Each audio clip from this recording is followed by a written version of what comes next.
Hey everyone, Tara Talmadge alongside our senior analyst Mike Irwin. It is time. We're gonna have to really work hard to keep this from being depressive.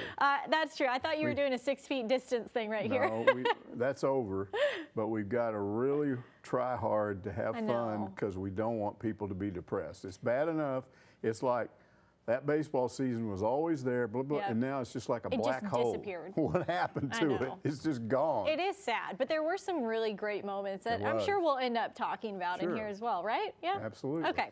Well, let's start with our first one. Our first question this week is from TL Slayton, who asks, did DVH make a mistake starting Kevin Kopps? Did he leave him in the game too long? I've two separate opinions on both those questions. Yeah, because they're really two separate questions. Yeah. Look, starting him, I would say no. If you look at the options that were available, and you look at what he did, he held them to 3 runs over 8 innings. Who else would have done that? Yeah. So starting him, I don't have an issue with. Did he leave him in too long? See, we're getting into a hindsight thing. Right, because if that home run hadn't been hit.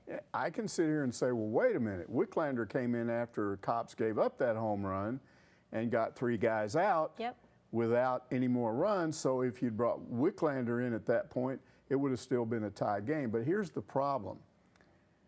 How long are you going to leave Wicklander in there? Yeah.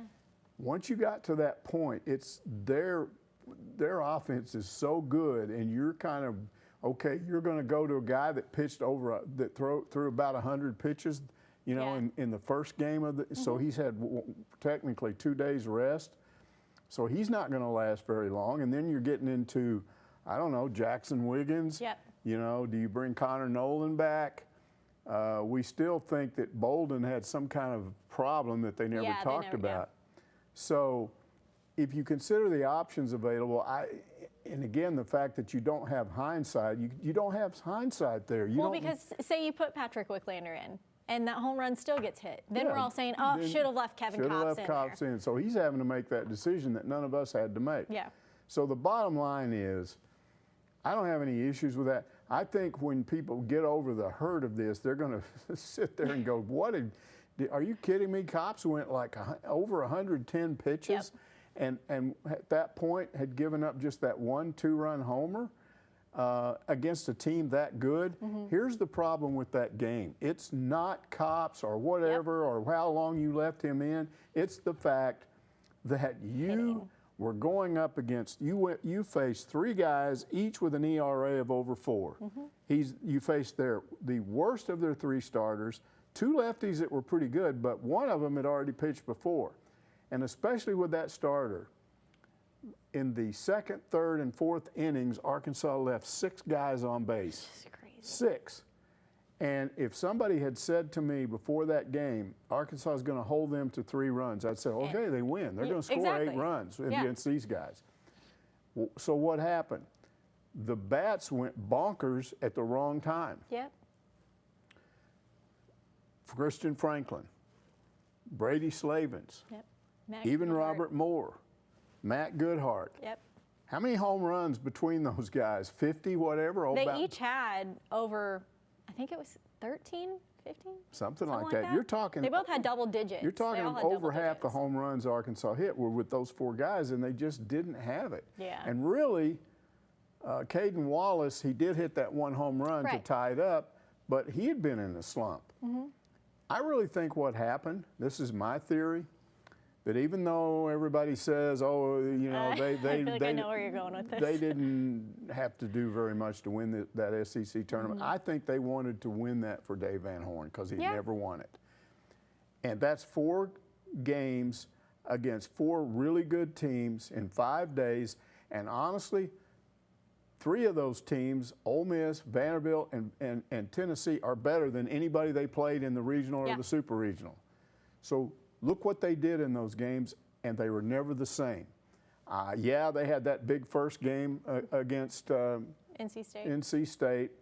They had a big first game against New Jersey Institute of Technology. But for the most part, they struggled in their own regional. They definitely struggled in their super regional. And it just looks like to me that somehow you've hit some sort of pinnacle there. You've won the only outright SEC championship that Dave Van Horn's ever had, didn't share it with anybody, and you won the SEC tournament. You were the dominant team in the best conference in college baseball. Yeah.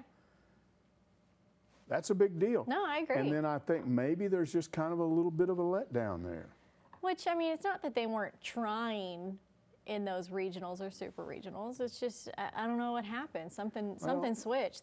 They just couldn't hit very well. I hate to use the term rope-a-dope because I don't think that Arkansas, they're dopes. Yeah. But the 21 runs, I think NC State's head coach knew exactly what he was doing there. He realized he couldn't win that game very early on. He starts putting in all of his inexperienced pitchers, let Arkansas score as many runs as possible, and then what happens? All of a sudden, you come back and you can't do that anymore because you're facing better pitchers, and maybe you just, I don't know what happens. Well, even Dave Van Horn, after that first game, he said, you know, sometimes you got to realize when you need to let one go, and that's what that NC State head coach did. He just let that first game go. So focused on the next two. I think people will question the Cops thing, question how long you leave him in, but it was hitting that caused the problem. I agree. You have to score more than 2 runs to beat those guys, especially on their day 3 pitchers. They were pretty much out of gas at that point. And also, if you're going to, I think what Dave said was, if they're going to beat us, they're going to beat us with our best guy on the mound. So. Yep. I guess that's all he needs to really say. But our next question is from Eddie Lynn on Facebook, who asks, DVH is known for having a quick trigger on pitchers. What was up with him leaving Ryan Koshu on the mound after he'd given up 2 home runs in the same inning? I'm not sure I've seen him give a kid a chance to allow 3 of them in an inning. I've never seen it. You know, my memory banks don't go into that area. Yeah. I'm sure if you look through his whole time here at Arkansas, if you had a game in which, just like we were talking about, you already figure we can't win this game. Yeah. So you go with some of your inexperienced guys, and so you may leave a guy out there and he maybe gives up 3 home runs. I don't know. It's possible that it's happened. It's never happened to my knowledge in a game like that. Right. Where it's that important, and especially when you've already said 2 or 3 weeks earlier, because when he took Koshu out, and it might have been in an SEC tournament game, but I know when he took him out quickly, there were some questions after that game, and Dave Van Horn said, we've kind of determined that he's good for about 4 outs.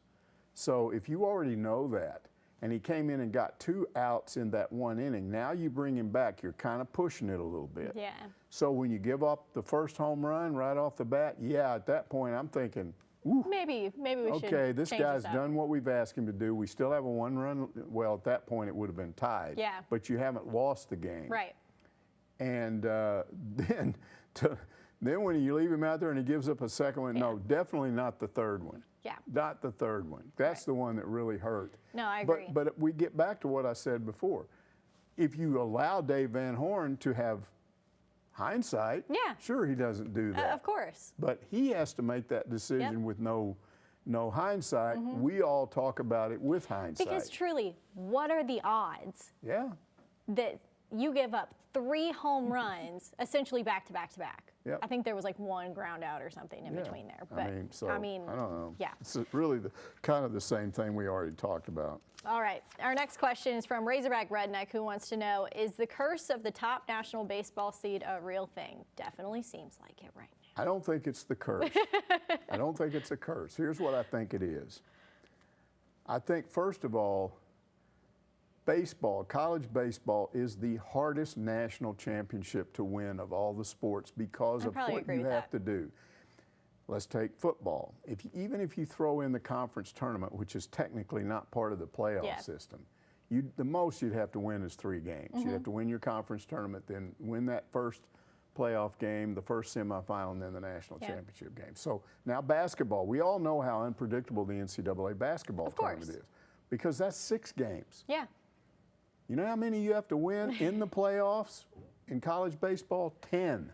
You have to win 10 games. You've got to win your regional, which means you have to win at least 2 of those games. Yep.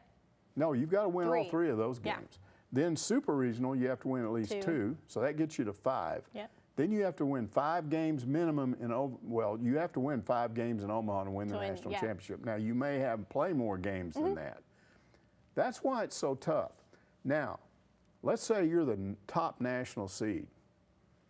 You got a target on your back. Oh, yeah. Everybody plays hard against you because you're the best. And they want to beat you. How many times did we hear a team say, yeah, we're out there against the #1 team in the country, and we want to show them we're this, that. Even New Jersey Institute of Technology came out fired up because of who they were having to play. Much more so than they would have if they'd just been playing like an 8 seed or something like that. Yeah, I agree. Now, also, baseball is just more unpredictable than other sports. Yep. And it's more competitive. When I say more competitive, what I'm saying is there are teams all over the country that could beat a #1 team on any given weekend. Yep. Bunches of them. And they don't have to be out of major conferences. You can have a Louisiana Tech that's a good team, capable of beating any SEC team on a given weekend for at least one game. Yeah. So baseball is more competitive. I just think it's more unpredictable. Here's the unpredictability of it. I looked this up. I'm not sure I can remember. I think Arkansas had six of their 13 losses were by 1 run. Oh, wow. 6 by 1 run, and then they had a couple of more by 2 runs. They only got blown out 1 time this year. Yeah, and that was in the beginning. Guess who blew them out? Who? The number 11 Yeah, I was team gonna in the SEC. That's the unpredictability I'm talking about. You wouldn't see that very often in football, but it happens all the time in baseball. So baseball is unpredictable, and you look at all the things they did. Again, here's what this team did. They won 10 SEC series. Yep. They won 4 other series during the regular season, so that's 14 during the regular season.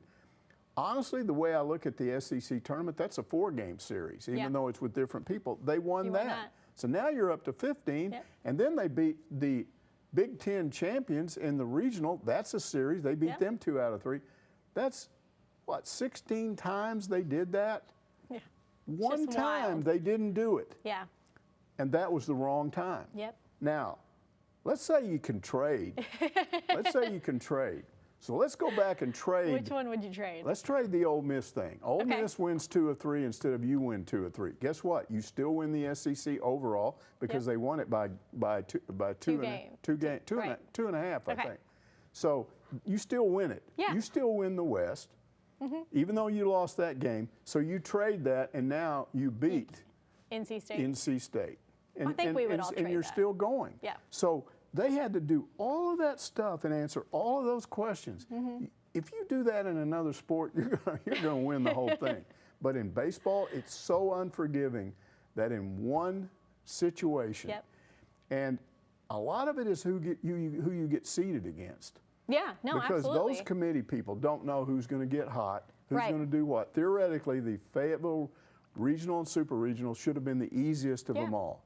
I mean, you never know where Nebraska could have ended up if they didn't have to face Arkansas. That's right. So if they send another team other than NC State, we'll see how they do when they get to Omaha. But, and the other thing is, talking about the SEC tournament, think about the teams that just, Vanderbilt went you know, they went, everybody were done with that pretty quick. Everybody made fun of Brad Corbin when he said he didn't care. Well, Guess what? They're going to Omaha. Yeah. They just blew the SEC tournament off. yeah. And Dave Van Horn has always had that attitude. He just didn't have it this year. I mean, it doesn't do much for anyone unless you're just trying to get into the NCAA tournament. What a conference tournament should really be all about in baseball is if you've got no shot to get in, except if you're the automatic bid by winning the conference tournament. So maybe there ought to be some sort of a thing where if you're already in, you just don't have to play. go. We're not going. We pass. I think we'd see a lot of teams probably pass on that, honestly. Yeah, so- Maybe not at first, but eventually. So there's no curse. It's just baseball is weird and it's hard as hell. Yeah. And there's all kinds of pitfalls that can hit that #1 team. And that's why now it's going to be 21 years that the top national seed hasn't won. It's sad that Arkansas, I feel like we've seen that happen to them several times now. You're getting that on the internet, believe me. It's an Arkansas thing. Yeah. All right, Hatman Hog says, while it's hard to argue that Kevin Kopps is having the best year a Razorback pitcher has ever had, In your opinion, what Razorback baseball player, regardless of position, has had the best overall college career? Okay, yeah. Ooh. Now we've got to look at overall career. Yeah. We can't have look at somebody's what they did, and you have to go back and look at a lot of factors. And I've got some graphics, and we'll go to these graphics. I say it's Jeff King, because he keeps popping up in all of these top 10 categories. If you go look in the Arkansas Press Guide, nobody dominates or is in all of these categories but him. And so what are we looking at? Okay, he has the third highest career batting average ever at 372, ninth in total hits, eighth in doubles, tied for third in career home runs, number one in career slugging percentage. Okay, let's go. Ninth in runs scored, third in runs batted in, third in extra base hits, third in total bases, and second in sac flies. Guess what top 10 list he's not on? You come back to me now. He's not on a top 10 list for strikeouts. Wow. This guy could hit, but he didn't strike out. No other Razorback was top 10 in all those hitting categories. They didn't come close. And finally, plus, he's the only Razorback to ever go number one in the Major League Draft. First round, number one overall pick. He's the only one. To me, that's really an easy question to ask. Because that is one unbelievable 3-year career. Yeah. He was a 3-and-done guy. He did a lot in those 3 years. I like that. All right. Well, LZH has our next question for you, Mike, and says, give us your assessment/opinion on the job Hunter Yurachek has done so far as our AD. And considering the big upswing we're seeing in all of our sports teams, what is he doing differently that you may have seen in the past, including football? Okay, the first thing I would say about him is that he has reversed some of those disastrous policies of Jeff Long. The worst thing Jeff Long did was he came in and took an open athletic department that had always been open to the media, always open to the fans. I can remember, you know, under Frank Broyles, one of the things that shocked me was that fans would come up during two-a-days. Yeah. That used to be a big deal. Oh, it's two-a-days. Football's getting ready to start. It's a 2-week period. Fans would come up and go to the practices, and they would wander through the Broyles Center and just talk to coaches, talk to Frank. Yeah. And it was so open, and everybody would shake their hands, and it's like, well, we appreciate you having you as fans. And I, as a reporter, that's one of the reasons I stayed here, because I could go over there. There was a kind of an unwritten rule. You had to use your head.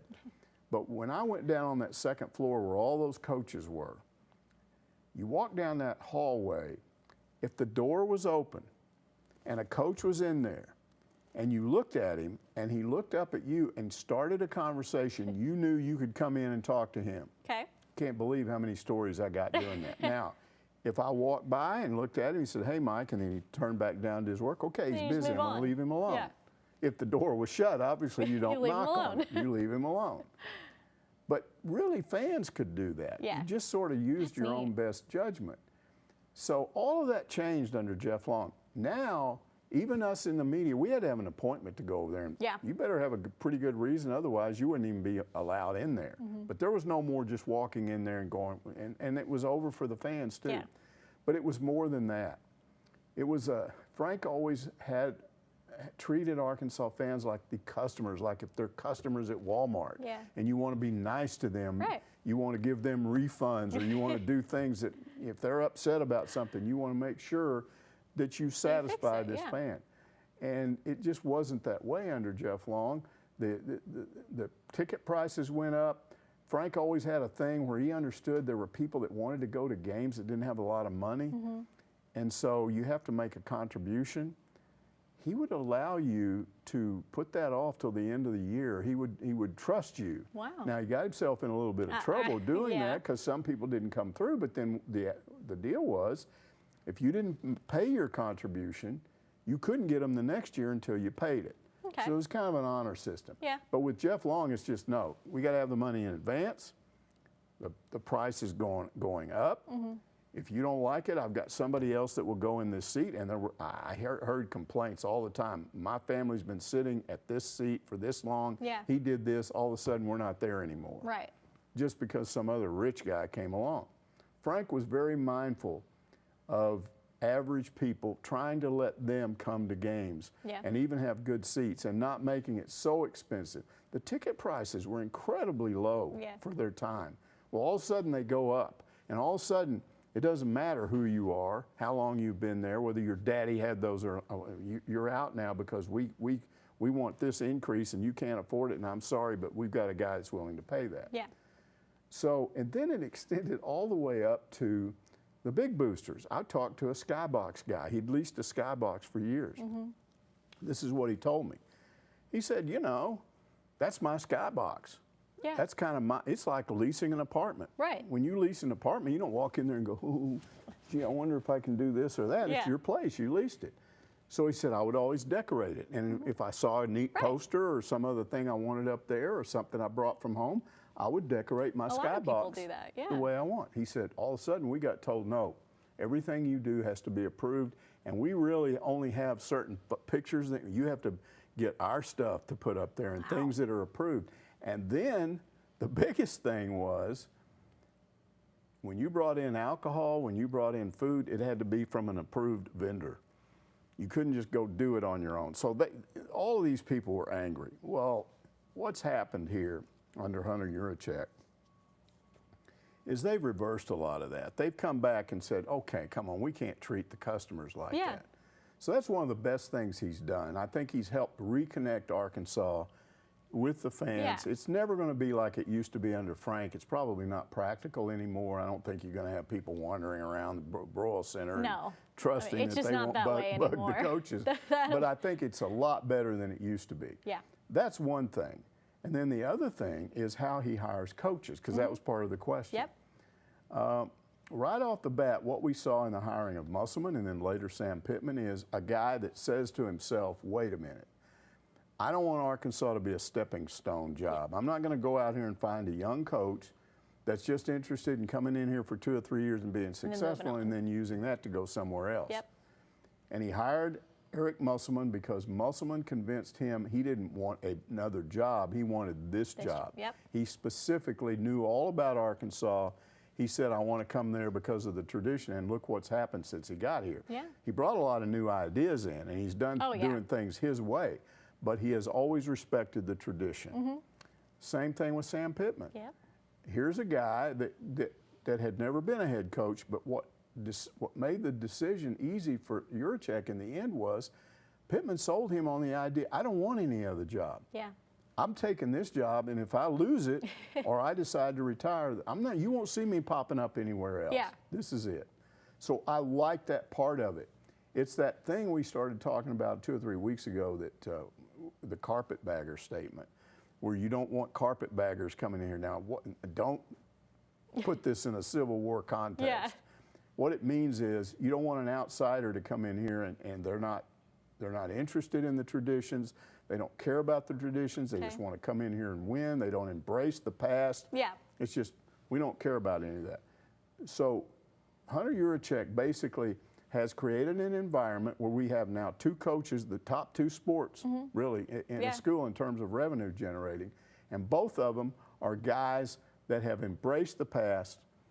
They're moving ahead, moving with a new future, but the Razorback traditions are important to them, and they're keeping those traditions, and they have connected with the fans. Exactly. That's what I was going to bring up. And so that part of it is just fabulous. And then the final point I would make about Yurachek was the way Arkansas handled COVID. Yeah. Again, what basically happened with COVID is that you had this shutdown. There were all these predictions last summer. The football's not going to be played. It's over. We don't know when we'll have sports again. It was all, what are you doing here? Right. I knew that if you do this and you just start eliminating sports for an indefinite period of time, you're going to ruin it. It'll just go away. Absolutely. And we saw some universities have to eliminate some of their programs. That's right. So basically what he did was he was in a good conference, first of all, and the various ADs started meeting early on during that shutdown period. And they were trying to come up with a way to play. Yep. And they came up with testing protocols, test 3 times a week. We're not going to put people on the field that have it. We're going to make sure that when somebody's in a game, they're not giving it to somebody else on the other side of the field. Plus, if players get tested 3 times a week. We get them away from the team faster, Yeah, and we exactly. quarantine them, and then they come back, and we have minimal damage. Okay, that part of it was done with all of the ADs, but here's where your check came in. Arkansas did a better job than just about any school you want to name in instituting those protocols, making sure that there were dozens of things. You could, the secretaries that I interviewed that were a part of what was going on there, they were talking about how they had protocols for you had to have a key fob to get in here, and and there were all kinds of things that were laid out that where you sterilizing your hands before you went in here, and so it went way beyond just testing. Yeah. It was how you instituted these various COVID safety procedures. And I think I remember on this show saying early on last fall that COVID is a bad thing, but what's going to happen is some schools are going to benefit from it more than others because they're going to handle it better. Exactly. And here's what we saw. The football team, they had one game that had to be, I think, moved back a week. I think they had one game that got moved or something. I'm not sure. No, they didn't have to mess with any games. There was that LSU game where they probably should have moved That's right. They should have probably postponed the game, but and they didn't, and it cost them. Yeah. But they handled COVID really well. Yeah. The other programs, I'm not aware of anything that they lost. So they're not having to cancel games. Some of their opponents are having to cancel games, even in baseball this year. But look what ended up happening. It's might be the most successful year ever on campus. In terms of the entire program. You won all these championships. I think there were 9 of them that are won. It's crazy. And then there were a bunch of others that made postseason. I think we determined there was only one that didn't make playoffs, and that was volleyball, maybe. Yeah. So you had an incredible year, and you did it in a COVID year. And I think he deserves a lot of the credit for that because he communicated to his coaches what was important. The coaches then communicated to the trainers and all the safety people.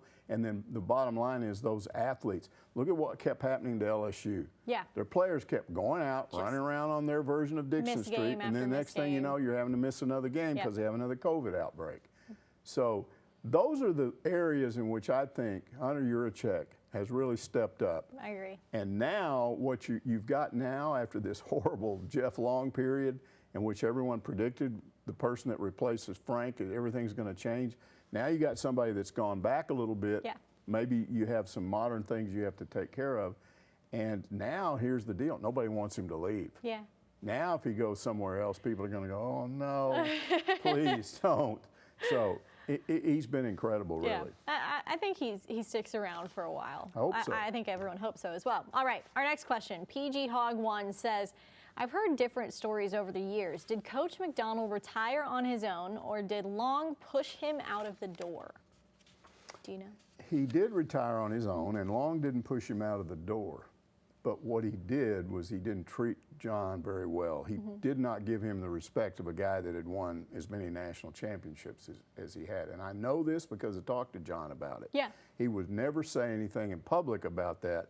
He never said anything bad about Jeff Long. But here's what he was frustrated with. He kept trying to schedule meetings with Jeff Long after he took over. I mean, you want to be concerned that your program, you can still run your program the way you have been. If there are going to be any changes, how will they impact me? And he kept getting blown off.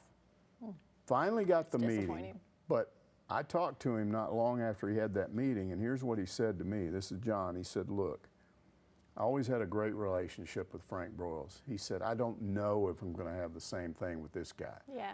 But I'm approaching 70.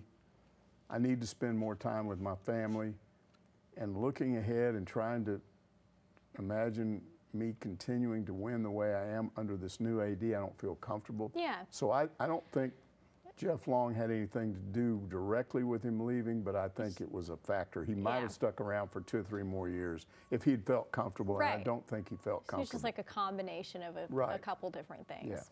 Yeah. All right. Little Wheezy, great name, says, in recent years, why has Arkansas continued to have success winning SEC track and field championships, but not NCAA championships? Was the introduction of the preliminary rounds an effort to stymie Arkansas's dominance? You know, those regionals came into place when John was still here, and he definitely felt like that's what they were trying to do. They were trying to break up Arkansas' string of national championships by increasing the number of times that you had to do something to advance to get guys into the national meet. But I don't think that has anything to do with what's happened under Chris Bucknam. With Bucknam, here's the thing. He had an almost impossible task. Right. Who wants to replace a guy that's won 40 national championships? So Chris Bucknam, they've won one national championship, one national indoor, but they finished national runner-up. That's the #2 team in the national meet 3 times. Yeah. So he still had success. Maybe not the success the women have had, but you know, Lance Harder's been there a lot longer. Right. So I think it's kind of unfair to start acting like the track program has crashed and burned. It's still one of the better programs in the country. It's just, it was unrealistic to expect anybody, I don't care who it was. And Bucknam had tremendous success where he was at a lower level. So, and he's done a good job. It's just, it's not John McDonnell. I don't know that there'll ever be anybody like that. 40 NCAA championships. And he's won one with the national runner-up, I think 3 times, so pretty good. Yeah, absolutely. Razorback Ram Fan asks, have you ever just completely made up one of these stories out of thin air?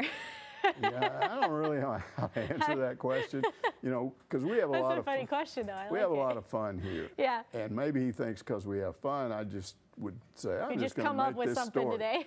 But no, I would never do that. And the point is, I don't have to do it. Right. Because I couldn't make up some of these things if I sat down and decided to dream it up. One of the benefits of doing this job for 45 years is a lot of crazy things have happened that I've personally seen.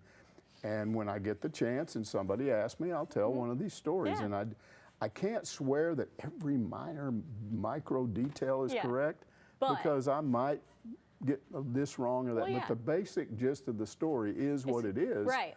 And believe me, if it was really whacked out and wrong, or certainly if it was made up, there's enough guys, Bob Holt, Nate Allen, Grant Hall, there's enough guys around that have been here that they would get on me and go, what are you doing, Erwin? That's nuts. That didn't happen. So no, I don't make this stuff up. Yeah. All right. Pat Boat says, Michael Washington versus Portis versus Gafford. Could you rank them 1 through 3? Okay, I'm going to have to use graphics again to make my point. So if we could pop this up, we'll go Washington versus Portis versus Gafford. I'm going to rate Portis #1. The thing I liked about him was he could be an inside player, but he could shoot the 3 too. He was really versatile. He could rebound, hit a 3. And if you look at his numbers, 17.5 points. This is his last year. He's a 2-and-done guy. So this is his sophomore year. 17.5 points per game, 7.9 rebound. Same thing with Gafford, 2 and out, sophomore year, 16.9 points per game, 7.4 rebounds, pretty close, but not as good.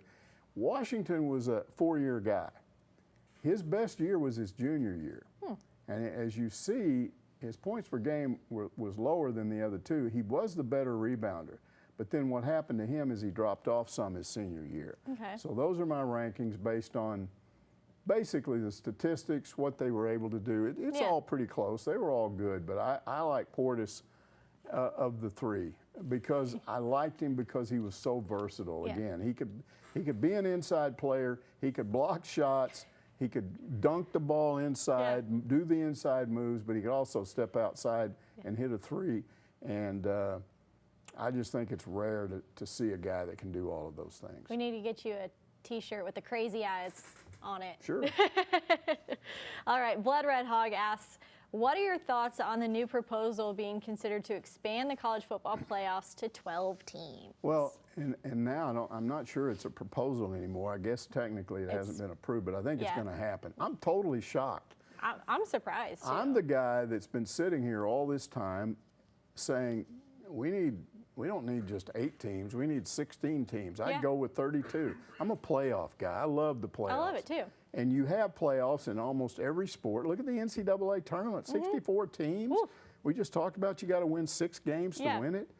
I like playoffs. I like the more people you throw in there, the better.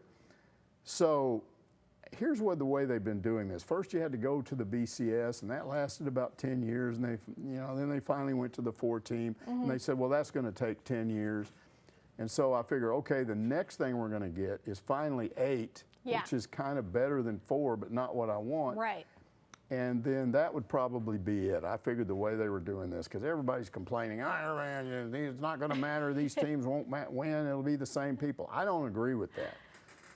And I think if you go to 12 as opposed to 4, anytime you add more teams into the mix, you're going to increase the chances of upsets. And upsets are what keep sports from being boring. Yep. I will just tell you right now, if all of athletics was like this college football playoff where it's one of 2 or 3 teams all the time, we'd get tired of this. I'm tired of it now. I'm tired of watching Alabama and Clemson. Alabama, Clemson, Alabama, Clemson, Alabama, Clemson. I mean, the only way you're ever going to break that up is to give some. It's like what we talked about before with baseball. There are some teams that if you put them in there, they could pull off an upset. Yeah. I don't know why people think it can't happen in football, because it can. Yeah, it happens in the regular season. So I like 12. I would still like to see 16. And if they put me in charge, I'd make it 32. Oh, gosh. Because I would reduce the regular season. I would. Wow. I wouldn't bother me to go back to 10 games like it used to be. Okay. If we have more playoff games. And here's the other benefit. They've already talked about this, of going to 12 teams. You know what they're going to do? What? They're going to eliminate some of these really ridiculous, games. dopey lawnmower bowl games. Yeah. Because what will happen is something like the Rose Bowl or some of those teams, they're still going to be integrated into the championship process. But there are some pretty good bowls that you'll move other teams up into those. So your chances of getting one of those bowl games, even if you don't get into the playoffs, getting into a good Cotton Bowl or a bowl like that, a Gator Bowl or anything like that, as opposed to a lawnmower bowl, that goes up, and you eliminate some of these dopey bowls that we don't even care about. That don't mean anything. So I really like this, and I hope they say even if they approve it, it's going to take 4 more. Why? Why does it take 4 years? Do it now. Just do it this fall. 12 is a good start, though. How hard is this, though? Do they have to have you sit around and people go, okay, we're going to have 12 now. We've got to plan this. I'd assume there's a lot of money tied up in some of those bowl games they want to get rid of, and that's potentially I just say, one look, of the thanks factors. a lot, but go away. Yeah, that's true. I'd be tough on the lawnmower bowls. I don't care about the lawnmower. I like the lawnmower bowl. That should be the new name. All right, Hob Hog wants to know, is there any word on the new freshmen reporting to campus and how the voluntary football workouts are going? It would be almost impossible to find out an answer to that because it's all shut down. Now, look, in the old days, let's go back to when Matt Jones was here. That was one of the great things in the summer. You don't have much going on. Yeah. Here's what those guys would do, because it was voluntary. Coaches couldn't even get involved at all in those days. So what they would do is they'd go over to Fayetteville High School, so they're not on campus anymore, and it's just like, hey, we're doing what we want in the summer. We're just working But all the players were there. And then you'd have a guy that was usually smarter than the rest of them, and he was kind of acting as the coach, and he'd be out there calling plays, and you'd have Matt Jones out there, and you've essentially got one offense against one defense, 7-on-7. It was fun to watch.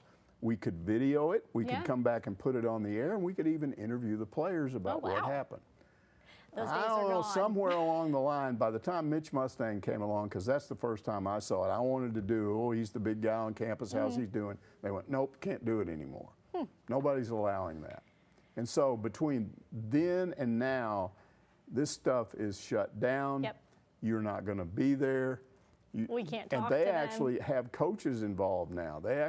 Coaches can have workouts, 3 or 4 of them in the summer, where they're actually out there with these players and working with groups of players. So there's no way to answer the question that was asked now, but we do have this thing called SEC Media Days, and that comes up toward the latter part of July. And I have no idea of who's going there. Sometimes I've been, sometimes I haven't been. We make the management people, important guys like Jason Carroll, decide who goes where. But what will happen is I will make sure that whoever goes, when we always get these one-on-ones up in a hotel room up above where the regular thing is done. And when you're one-on-one with Sam Pittman and the 3 players, I will ask those I will get somebody to ask those players and Pittman what's going on with the summer and have any of the newcomers looked really good? Because it's a good question. But see, so wait a month and I'll be able to answer your question. I'm curious if we're even going to be allowed to do that stuff anymore, though. I don't know, but hopefully we will. Yeah. I don't think the SEC is politically crazy crack like on the NCAA. I'm hearing so many crazy things about the College World Series. Yeah. Did you see the tweet last night? Which one? Tim Brando tweeted out that he's hearing they're just going to keep all the media out. Yeah. You're in your, you got the press box upstairs, but to kind of understand, there's the concourse down below where all the player locker rooms are at TD Ameritrade, and that's where most of the media works out of, and you can interact with the players, you can go into the locker room after the games. That's no more. Somebody should explain to the NCAA that the mask mandates are gone. They're gone in the states. I don't think there's a national thing. It's just pretty much gone everywhere. Yeah. And we had full crowds for college baseball. Yep. But now they're going to go backwards when they get to the College World Series and go back to what, 4 months ago, 5 months ago? I know. Well, what is going on with these people? Get rid of the NCAA. They're crazy people. They really are. They don't help college athletics. They hurt it. All right, we've got one more question this week, and it is from the Bionic Pig, who says, the baseball season has reached its conclusion. Fall camp isn't until mid-September. Do you plan on enjoying any part of the summer break? Oh, Mike, are you going to have fun this summer? What about you? Yeah, we'll do something. I don't know what we're going to. Maybe we'll finally have our PTN fun day. I know we don't get a break this week because we got a baseball special That's to true. do, an end of season special. On Wednesday at 6:30. And then we got the Olympics coming up, and we have to start focusing on that. And then we've got football right after that. I think right before SEC Media Days, I'm going to go, and I always do this. I go back home, sort of home. I wasn't born in Lubbock, but a lot of my friends live there now. Where I was born, there almost nobody lives there anymore. Morton, Texas is 17 miles from the New Mexico border. It's so far out in the boonies, you think you're lost if you're there. But it was a great place when I was a kid. There were 3,000 people there on a Friday night when I was in high school, or a Saturday night. Saturday afternoon, the main drag, which was 1.7 miles back and forth, it was just choked with cars. And you knew everybody based on their car, and they were honking, and you were pulling people over and flirting with girls and standing on the side of the road talking to everybody. I went back there a few years ago and pulled over on a Saturday night and just stopped and got out and stood by my car. You know what I heard? What? Crickets. Nothing? Crickets. Wow. I could actually hear crickets. Oh. You would not. You're just talking, okay. No. I actually heard crickets. When I was in high school, you would not have heard crickets. You would have heard honk, honk, honk, honk. Hey, guys yelling. Hey, pull over. Just no one's there I'm not anymore. pulling over for you. You're a dork. You know, that kind of stuff was going on. And now it's crickets. But I still usually go back over there one time. I'm mostly staying in Lubbock. And then what do? We go to the Senior Citizen Center because now my friends all eat at the Senior Citizen Center. So we're in there with a bunch of old people and we sit around. I remember that time that we did this and that. But it's a lot of fun. Yeah. And a lot of my friends are Texas Tech fans, and they got blown out in their super regional, and Arkansas lost. So we'll sit around and commiserate together, talk about how terrible it is, and look ahead to next year. And hey, hopefully maybe we can have our PTN fun day this summer. We've been trying to plan this thing for like a year.